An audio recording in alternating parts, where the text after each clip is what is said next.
Diana Verónica y Tony, la entrevista se sube todos los días a 360podcast.sb, el primer hub de podcast en El Salvador. O puedes volver a escucharla por Spotify, Apple Podcast, Amazon Music, YouTube Music o TuneIn.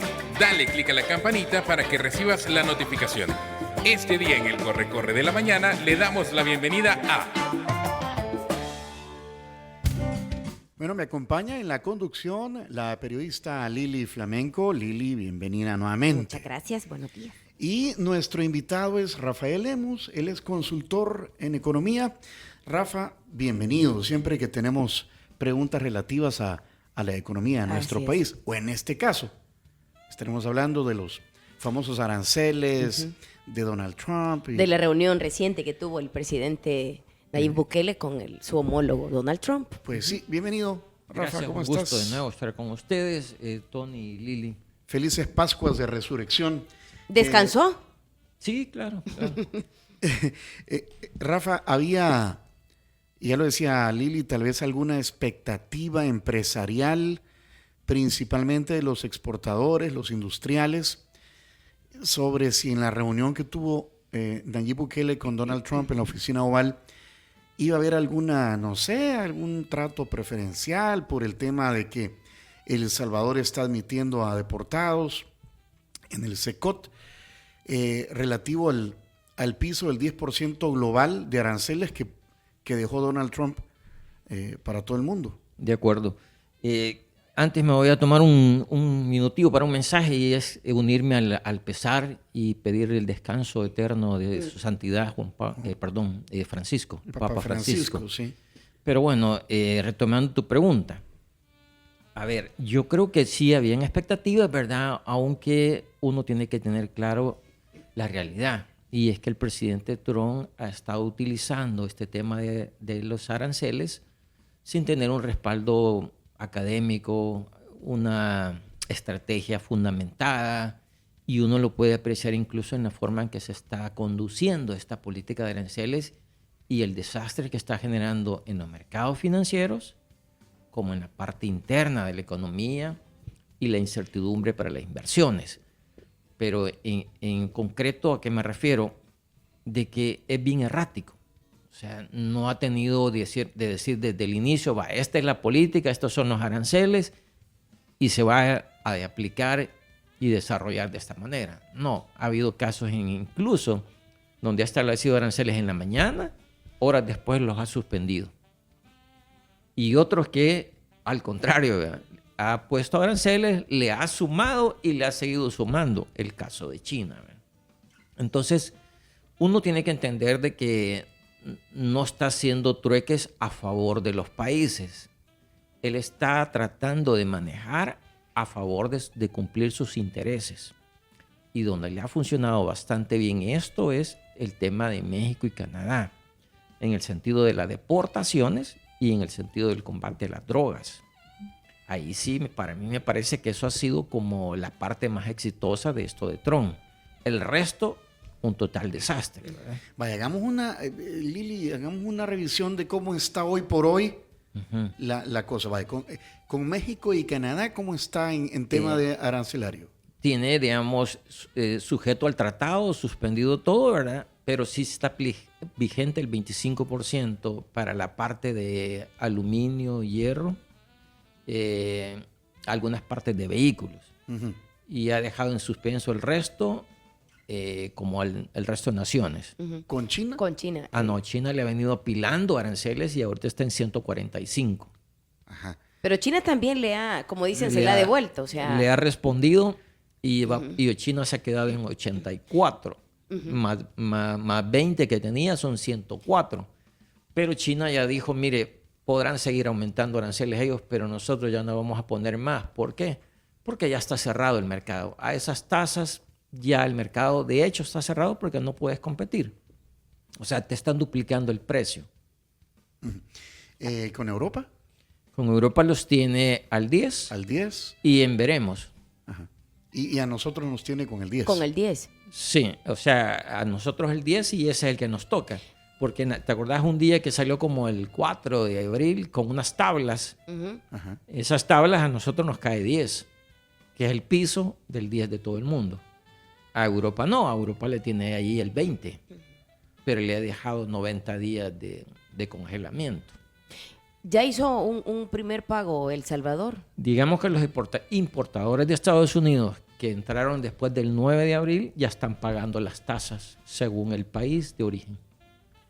Y igual nuestros productos que... Sí, o sea, todos. Digamos que acordémonos que el 10% es piso. ¿Okay? Aparte está el tema de China y aparte está el tema de México, etc.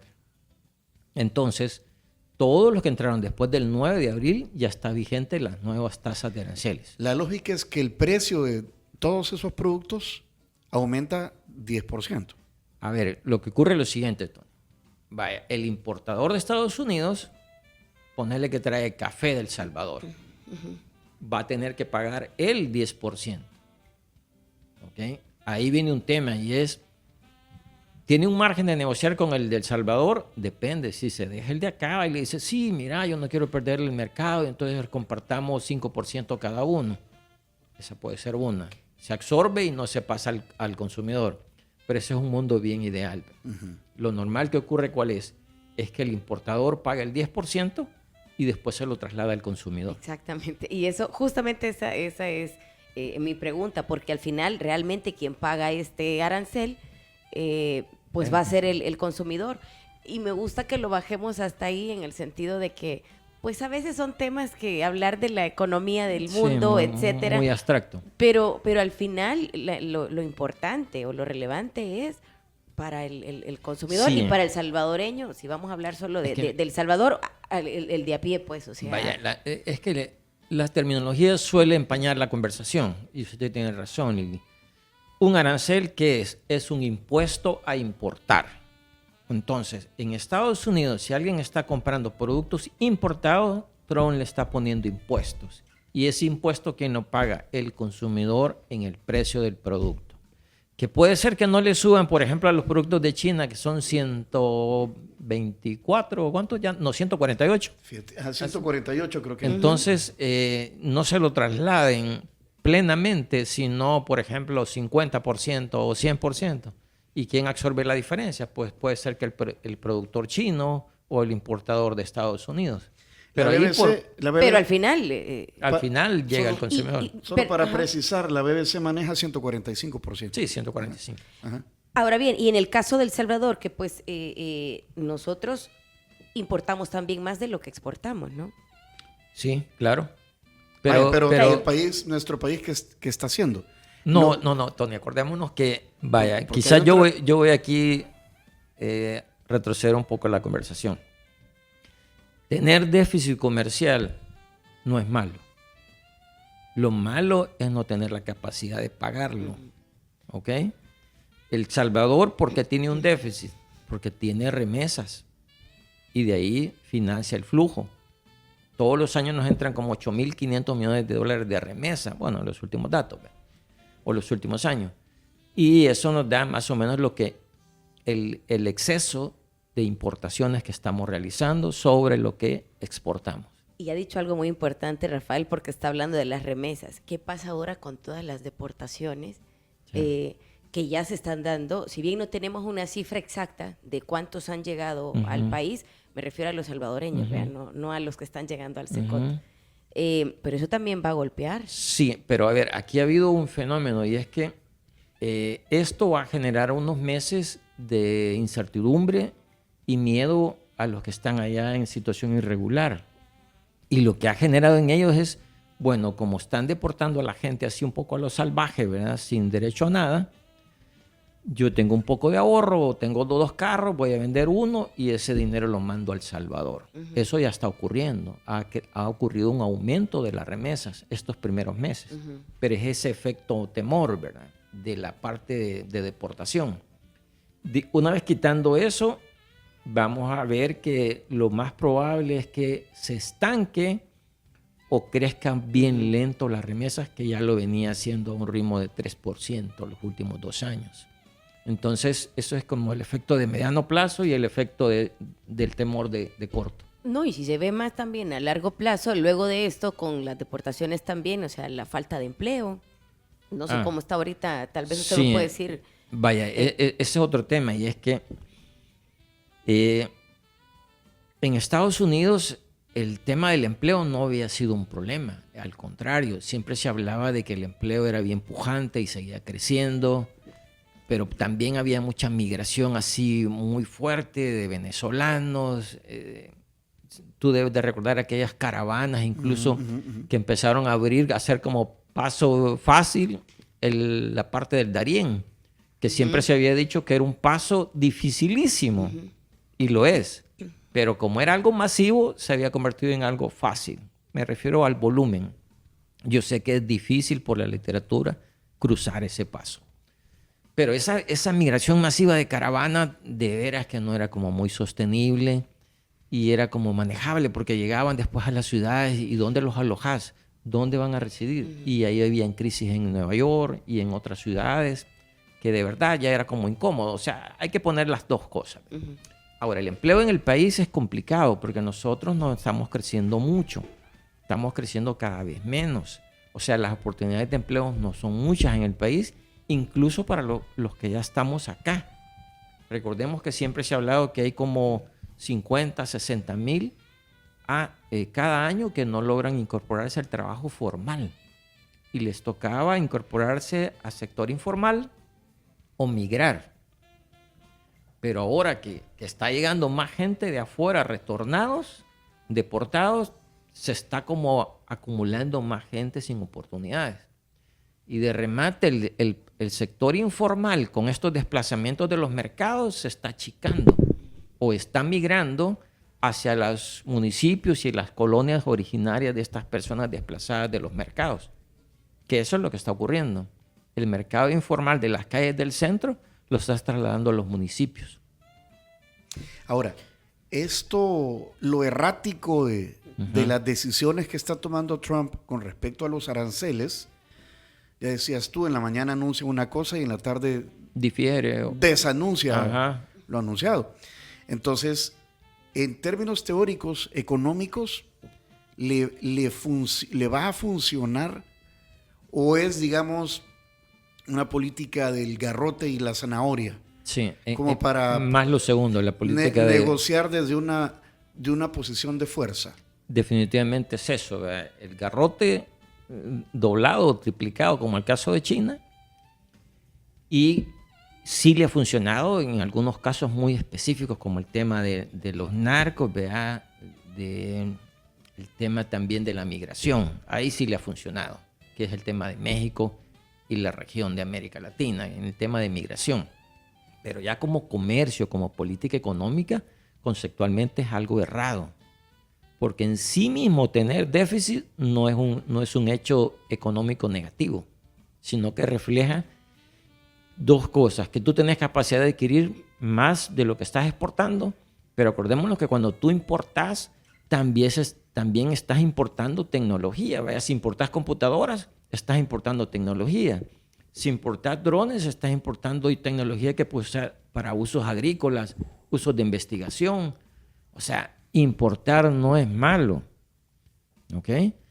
Y es más, si esa importación es para adicionarla a tu cadena de valor, mejor todavía, ¿ok? Y lo otro es que el mundo que teníamos antes de Trump, que llegó en el año 2018 en su primera oportunidad. Desde ahí viene este tema de proteccionismo en Estados Unidos. Hay que reconocer de que las economías desarrolladas, digamos, le dieron entrada a China ahí por el año 2000, a la OMC y a participar en el comercio, porque China estuvo sancionado y se le dio apertura a participar en el comercio mundial ahí por el año 2000. Arrancó en el 2001. Pero, ¿qué generó esto en el mundo? Bueno, uno, que las mismas empresas multinacionales vieron en China la oportunidad de ampliar su operación y lo hicieron. O sea, muchos dijeron, vea, si yo tengo una planta de producción en China de vehículos o de tecnología o de mis productos en ese mercado de China, con solamente que les venda a ellos el 10, el 20%, ya la hice, creció un montón. ¿Por qué? Porque China en ese momento tenía como 1.300 millones de personas. Entonces, vender el 10% era crecer en 130 millones de clientes.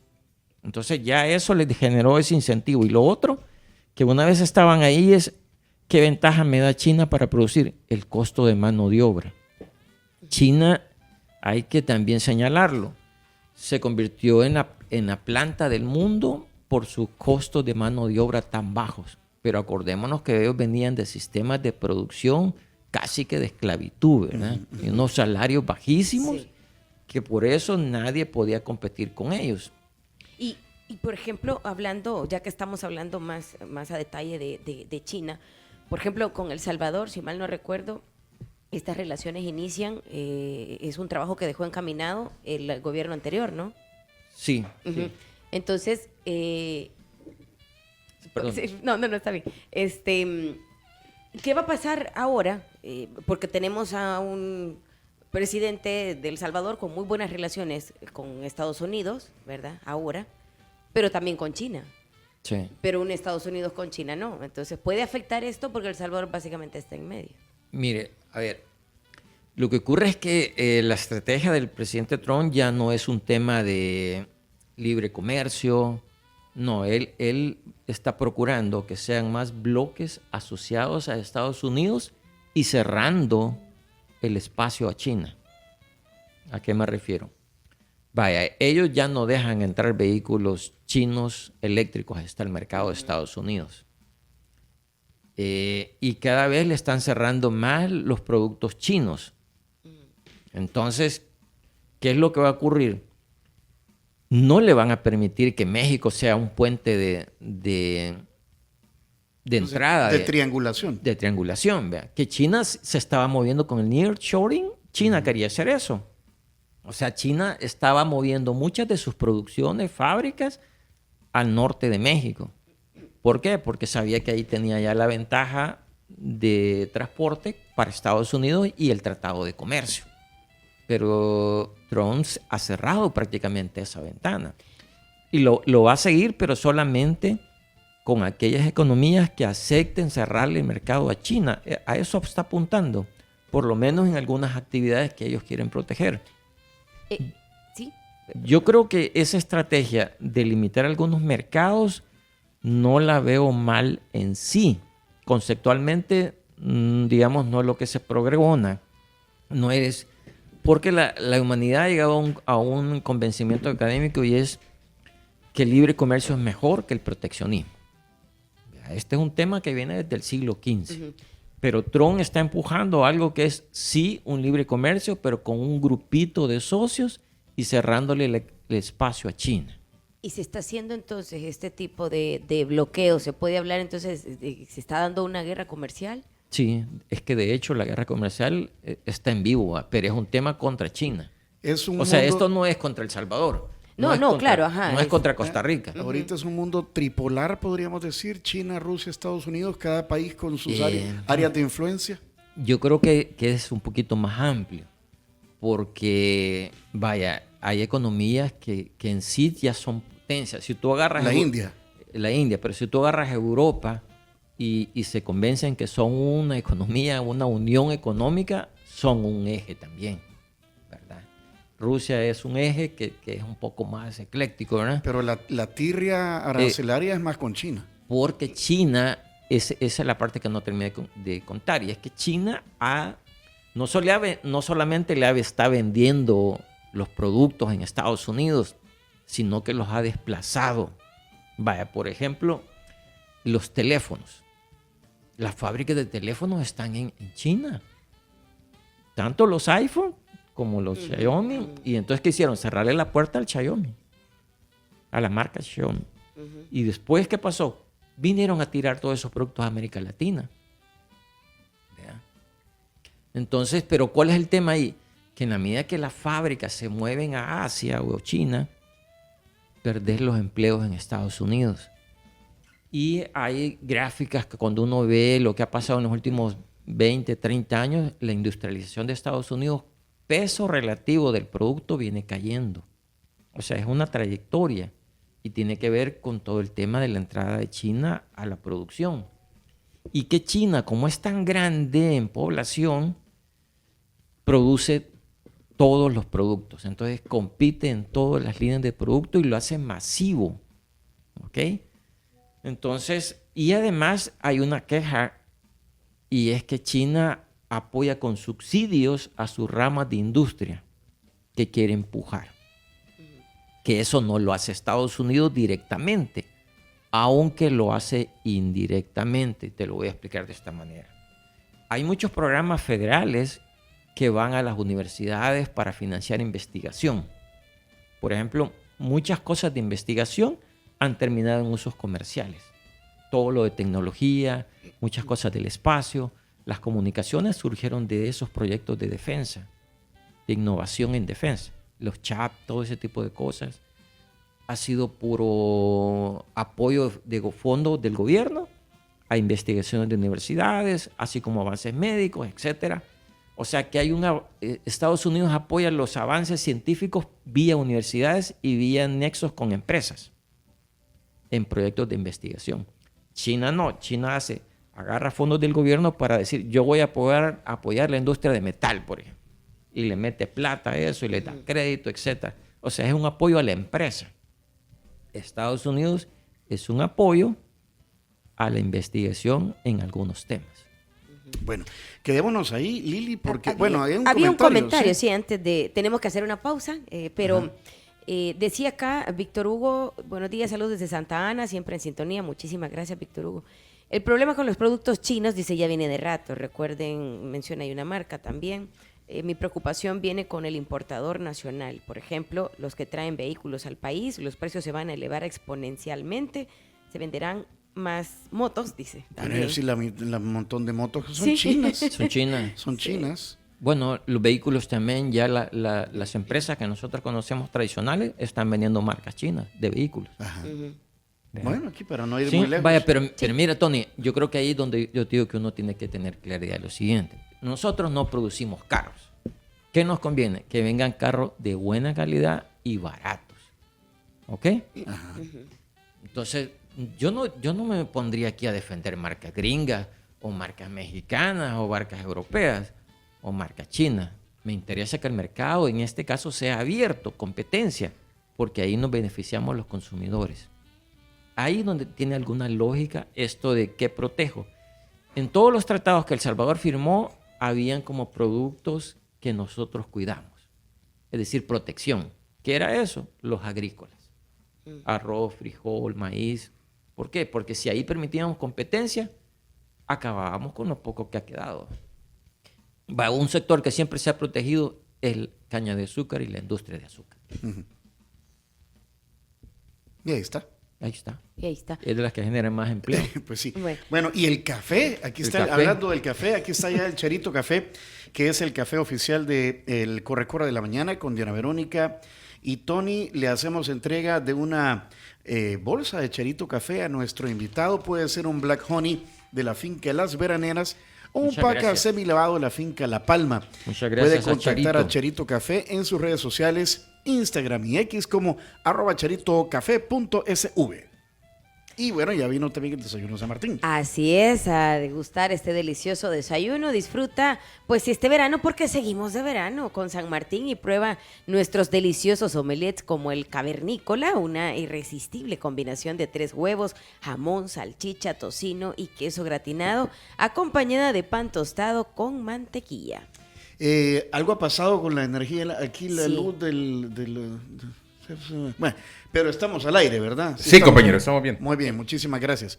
Y esto vino gracias a las amigas de Línea Rosa. Así es, recuerde que pues usted puede ir muy segura con Línea Rosa y está también pues todo el día, la noche, también para atenderle.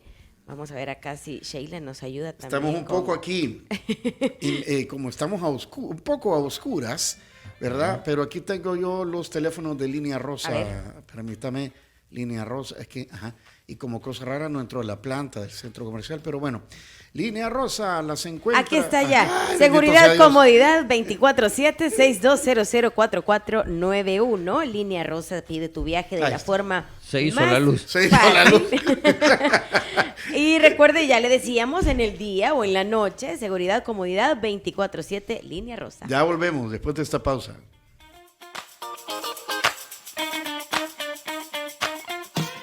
Bueno, el consultor económico Rafael Lemus está con nosotros hablando sobre esta situación de los aranceles, la volatilidad de las decisiones de Donald Trump, lo errático que está haciendo. A ver, ¿qué deberíamos hacer nosotros, la gente que nos está escuchando, los micro, pequeños empresarios, grandes empresarios, los que somos, los que vamos al supermercado o al mercado? Es decir, ¿qué va a pasar con la economía o con los precios de los productos con los que interactuamos todos los días? ¿Cómo se va a traducir para acá o reflejarse? Todo esto que está ocurriendo y que está todavía en pausa de 90 días. Yo creo que aquí esto se tiene que manejar como escenarios. Una es tener una visión un poco así apocalíptica y decir, este choque de trenes China-Estados Unidos en mediano plazo se va a mover a que se va a cerrar el comercio, como explicábamos, de un grupo de países cerrando el mercado a China. ¿Okay? Por ejemplo, Europa, Tratado del Triángulo del Norte, el norte, que es el TLC del norte, o sea, Canadá, Estados Unidos, México, Europa, digamos, cerrando el espacio a China. Ahí, en ese escenario, las empresas tendrían una oportunidad y es, por ejemplo, todo lo que China representa y países de Asia en tema de textiles, por ejemplo. Acordémonos que Vietnam tiene como 38% o 45% a Vietnam, que es un gran exportador de textiles. Eso crearía una ventana de oportunidad a los países de la región de exportar esos productos hacia Estados Unidos.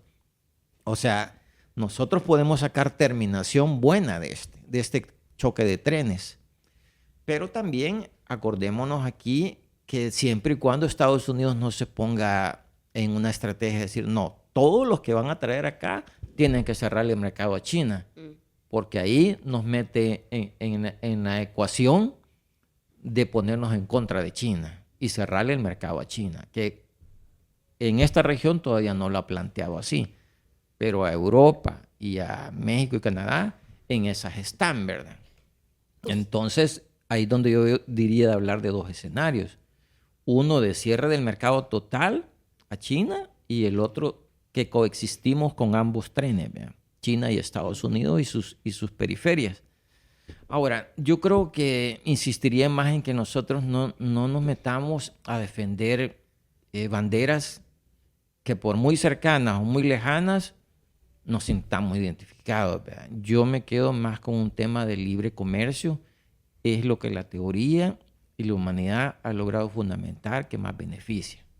Pero ¿qué va a hacer entonces El Salvador si en un momento se ve ante este escenario de este juego de Lo que pasa, comercial? Solo quiero agregar qué va a pasar también con el comportamiento del dólar, porque esa es la moneda que nosotros usamos. Sí, es que definitivamente nosotros estamos pegados a la economía de Estados Unidos en varias líneas, en el dólar como moneda, en las exportaciones, en las importaciones, en las remesas.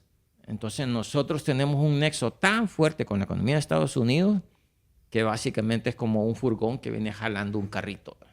Entonces nosotros no tenemos mucha opción de decir que nos vamos a despegar y nos vamos a ir a pegar al furgón de China. Es bien difícil. ¿Cuándo? Por las inversiones y todo. ¿Cuándo? Esto va a traer consecuencias. Si ya se están dando o cuándo se vería estas consecuencias, qué es lo que va a pasar a nivel mundial y obviamente en qué momento también a nosotros nos puede golpear y cómo y las medidas que debería tomar El Salvador. Ya el 10% del arancel ya dejó claro que ese es el piso y que esas son las nuevas reglas.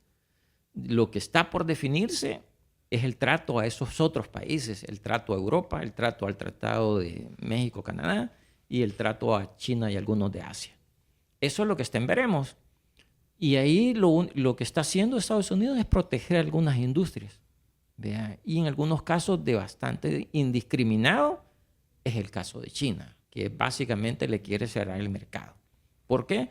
Porque China compite en todas las líneas y es más eficiente que Estados Unidos por costos de mano de obra, por subsidios, etc. Por la razón que sea, China es más competitivo. Y lo otro, China ya tiene la tecnología para caminar solo. Ya sea que la adquirió, la copió, literalmente la fusiló, ¿verdad? Pero ya camina solo. ¿Y todo esto va a crear un dólar más fuerte o más débil? En este momento, por la volatilidad y todo, y por la cuestión errática y tan incoherente de la administración Trump, ha creado un dólar que se está depreciando. O sea, está más fortalecido la moneda del euro, por ejemplo, y el dólar de Estados Unidos se está debilitando. ¿Qué significa que los principales... Pero es por el riesgo, por la incertidumbre. ¿Qué Bueno, significa pero, que...? perdón, solo hablando un poco de eso, porque parte del objetivo de todo este tema arancelario de Trump es porque, según él, quiere que el Estados Unidos una vez más sea grande, sea rico, pero entonces... Lo que pasa es que como lo que ha hecho hasta la fecha no está conduciendo a ese objetivo, sino que se está poniendo en contra. Porque esos aranceles no están propiciando más señales de inversión en Estados Unidos. Al contrario, está propiciando una gran incertidumbre en la inversión. ¿Por qué? Porque como son aranceles erráticos que le pongo al 20, no, pero lo suspendo, le subo y lo suspendo. Entonces, al final, alguien que está tomando la decisión de inversión dice, bueno, no, espérate, me voy a esperar hasta que defina cuál es la política. O sea, el inversionista quiere saber si, por ejemplo, va a meter $50 millones en México y si todavía va a poder aprovechar esa planta para exportar a Estados Unidos. Pero eso hoy en día no lo puede saber. ¿Y por qué? Porque está en veremos los aranceles y porque además va a haber una negociación del tratado el próximo año. ¿Qué significa que los principales tenedores de los bonos del Tesoro de los Estados Unidos sean Japón, China, por ahí mencionaron Vietnam, Singapur, hasta Macao, creo que, no sé, Macao me suena Piratas del Piratas del Caribe, o sea, no sé, en esa guerra comercial, ¿qué significa que ellos sean los tenedores de la deuda de Estados Unidos? Acordémonos que cuando China le exporta a Estados Unidos, después viene ¿cómo le pago? Le pago con dólares. ¿Qué hacen los chinos con los dólares? Le compran bonos y hasta acciones de empresas. Que después Estados Unidos, cuando empezó a ver que los compradores de las acciones eran chinos, empezó a bloquearlos también. Entonces, ¿en qué termina? Que el superávit de comercio de exportaciones de China se traduce en adquirir activos financieros de Estados Unidos, los bonos. Entonces, está amarrado, pues. Y tiene un gran déficit. El problema de Estados Unidos no es el déficit comercial, es el exceso de gasto, es el déficit de Estados Unidos. Que después, ¿cómo lo financia? De esa manera. Emitiendo bonos. Emitiendo bonos, que ¿quién lo compra? El que tiene dólares, China, Japón, etc. Entonces, creo que ahí donde iba a jugar un papel Elon Musk, recortando los gastos. Pero también Elon Musk agarró una sierra eléctrica de Milley demasiado salvaje para Estados Unidos, cuando es una sociedad de muchos derechos, y empezó a recortar, por ejemplo, todo lo de AID y otros programas que en realidad sí ayudaban, pues, al progreso. El Salvador, por ejemplo, es uno de los países que se ha beneficiado de eso. Y todo eso ha sido recortado. Entonces, ¿qué consejo le darías a la gente? Porque nos quedan un par de minutos de entrevista. Mira, estamos en aguas turbulentas y mejor aquella inversión que iba a ser mejor no. No, digamos que definitivamente esta incertidumbre no precisa las reglas de inversión. Y eso amerita una pausa. Porque un mal consejo es decir, invierte en algo y te mueven las reglas a los 3, 4 meses. Eso no es conveniente. 2, lo único que te puede salvar en esto es que tú busques cada vez más eficiencias y mejorar la calidad. Eso es lo que China ha estado haciendo con apoyo del gobierno o esfuerzo propio. Y en ese camino han estado muchas empresas nuestras. Creo que la ruta todavía sigue siendo válida, que nosotros nos hemos girado a muchos servicios y eso va a seguir. De hecho, Estados Unidos, su fuerte es más servicios. Y nosotros hemos entrado en esa línea y yo diría profundizar. Por la incertidumbre en el comercio, pues con mucha más razón profundicemos en servicios. Todo esto de tecnología, los temas de call center, los temas de servicios de mantenimiento de aviones y otros servicios. ¿Ok? Claro, yo no metería en esa lista el tema de servicios de cárcel. Ajá. Y eso, ¿cómo pesa? No sé, políticamente o económicamente, o sea, no, porque no sé, no le No, mire, Tony, vaya, no sé. Estados Unidos y El Salvador mismo, el mayor peso de la economía son los servicios y comercio. A nadie le sorprende que el peso relativo del agro, por ejemplo, es menos del 6% del PIB. Fuimos el siglo pasado economía agrícola, de exportación. ¿Te acuerdas de aquella teoría del monocultivo? Sí. Eso ya no. Pero, a ver, tal vez debo hacer mejor la pregunta. Ujú. Políticamente, ¿en qué le beneficia al gobierno del presidente Nayib Bukele esa relación que tiene de estarle recibiendo deportados en el SECOT? Vaya, ¿Qué provecho saca? Mira, en términos efectivos ha sido... Aparte del dinero, En términos efectivos ha sido prácticamente nada, neutro. No le ha beneficiado. Cero mata cero. Sí, pero lo único que ha logrado es que le den el mismo trato que le ha dado a todos los países del piso del 10%. Exceptuando algunos vecinos. Nicaragua tiene 18, Venezuela creo que 25. Entonces... El mismo trato, pero no un trato preferente. No, digamos el 10%, para que tengamos claro, mismo. el 10%, parejo. el 10% lo tiene Honduras, Guatemala, Costa Rica, Bolivia, Todos. Perú, el resto de América Latina. Entonces no nos da una ventaja ni nos pone en Porque desventaja. en relaciones de años pasados, mandábamos tropas a Irak Y nos dieron el TPS. y extendían el TPS. Entonces ahí es donde uno dice, vaya, pues, Y el tema migratorio es el más Sí. importante, pues, o sea, Sí. también a la par. Y ahora Es no que- se ha abordado eso. No, es que ese es el problema, que no nos ha beneficiado hasta el momento en nada la cercanía con la administración Trump. En nada, porque tampoco vamos a decir que es un beneficio el servicio de cárcel. Mira que en el mundo eso no se ve bien porque está perjudicándonos incluso hasta el turismo. ¿Me puedes decir cómo? Bueno, básicamente, ¿qué es eso? Está recibiendo reos sin juicio, sin derechos y sin delitos. Entonces, ¿y eso qué significa? Que si tú te prestas a eso, incluyendo a salvadoreños, entonces un extranjero con mucha más razón. No, yo no voy a ese país, si ahí me pueden agarrar Sí tiene tatuajes también. también.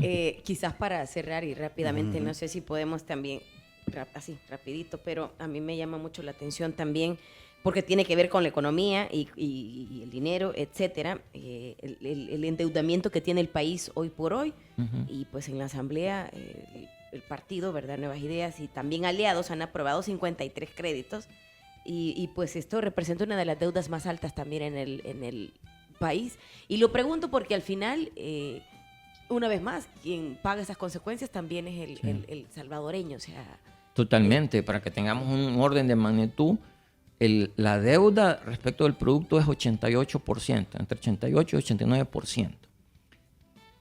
El gasto de intereses es más de $1.500 millones al año, el año pasado. Cualquier presupuesto de educación al que agarres queda por debajo de eso. Quiere decir que de los fondos de impuestos o de los ingresos del año, un buen porcentaje se tienen que destinar a este pago de deuda. O sea, lo que tenemos que tener claro es que más deuda después se tiene que pagar y con intereses altos, porque hemos agarrado deuda cara, arriba del 9% en los últimos años.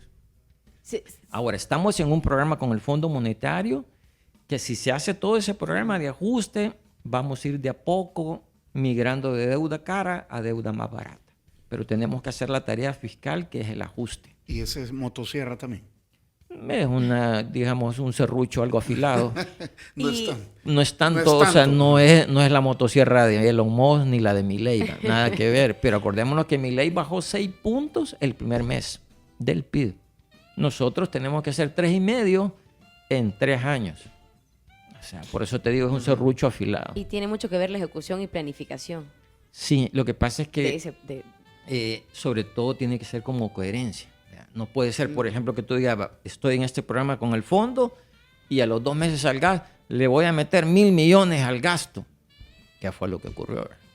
Bueno, Rafa, muchísimas gracias. Siempre tratamos que estas entrevistas, y lo decimos siempre, sean utilitarias para quien está del otro lado escuchando a la hora de tomar sus propias decisiones, tanto personales como empresariales, ¿verdad? Muchísimas gracias. No, a ustedes por la invitación y un gusto y saludos a todos. Y si quieren volver a escuchar esa entrevista, atención. Si quieres volver a escuchar esta entrevista, ingresa a 360podcast.sb, el primer hub de podcasteros salvadoreños. Sigue a Diana Verónica y Tony la entrevista en Spotify, Apple Podcasts, Amazon Music, YouTube Music o TuneIn.